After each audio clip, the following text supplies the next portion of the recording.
morning, everyone. This is Tony from Her Homestead Skills. Well, I just wanted to shoot a little video to touch base with everyone. I have not disappeared.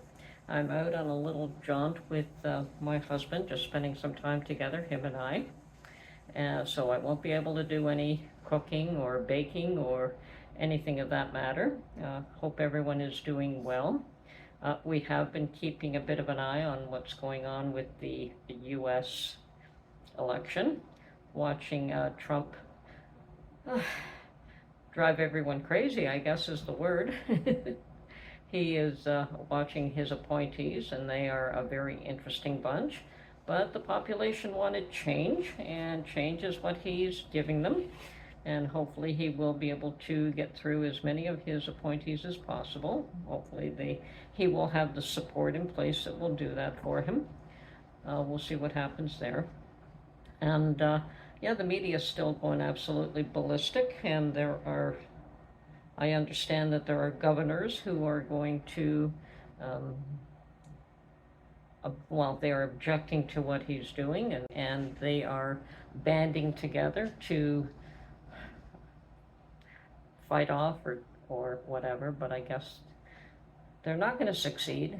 They're probably cutting their own throats, but I'm sure that the population is going to object very much to what they're doing. Nobody wants criminal gangs on their doorstep, and I understand that Tennessee now has quite a group of them there. The Venezuelan gangs are in Tennessee in big numbers.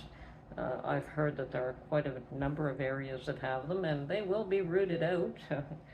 I think that is step number one, and it should be. So hopefully they'll have a lot of success doing that.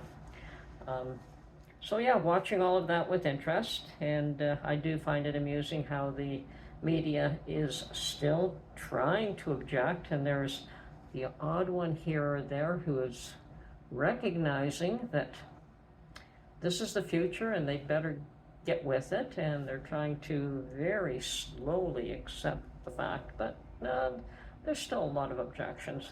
And yeah, change is hard. People don't like change, so we'll see what they end up dealing with and how they end up handling it. And I doubt that very many people are going to move to Canada, although they have said they would. I'm sure they won't like it here at all. If you think you don't have freedoms in the U.S., try living in Canada, and certainly don't bring your firearms with you. Anyway, hope everyone's doing well. Take care. Keep prepping. I'll be doing that again as soon as I get home. And take care of yourselves, and we'll talk to you soon. I will be trying to get a few videos out in the next few days. They're obviously going to be short and sweet, but we'll see what we can do. Don't worry, I'm okay. Just spending some quiet time with my husband. Talk to you soon.